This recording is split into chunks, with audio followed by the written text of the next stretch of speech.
कुलदीप भाई 2-3 दिन पहले एगो वीडियो वायरल भइल रहे कि एगो लड़की के चक्कर में एगो लड़का चढ़ गया टावर पे। भाई देखे तो एक बात था वो ठीक बा, ट्राप पे लोग ठीक बाटे।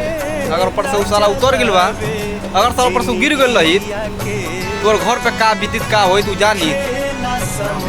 हां उ साला दांत के चल जइते हैं, लेकिन जन बीती जन घर पे भी तन घर के लोग समझी भाई मेरे ऊपर का बीतत है। अब वो लड़की की बात रह गई तो लड़की के उससे अच्छा मिली, उससे बढ़िया मिली।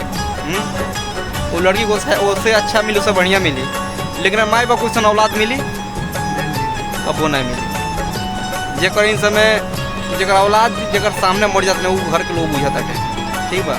लेकिन उस साल बाद देखो एगो लड़की चढ़ टावर पे, अगर बाप माई बोल रहे हैं कि बेटा तन चढ़ो छत पे पतन है उतारे का सामान, तो सर वो बहटिया के न चल जियो न चल जियो नहीं सुनिए यही तरह बोले ला, तरह कहे ना तरह सुन है। अरे भाई कुछ तो शर्म करे हमारे सुना है। तो अरे चलते माई बाप के केकर ना नाम बदनाम होता, केकर ना इसी होता है, ये तो नाम बदनाम होता है। तनी प्यार करे जैसे को बात नहीं भाई रही टावर पर न चढ़ा जा हमारे सुना है। टावर चढ़ने में दिक्कत परेशानी घर के लोग समझाते हैं, ठीक बा। तो ये सब बात बा, इतना मत प्यार करा जा, ठीक बा। जितना आदमी वो चाहता उतना तो चाह जा, ई ना जे तू हमको पूरा 100% चाहते तो हमको 250% चाहिए ये सब ना, ठीक बा।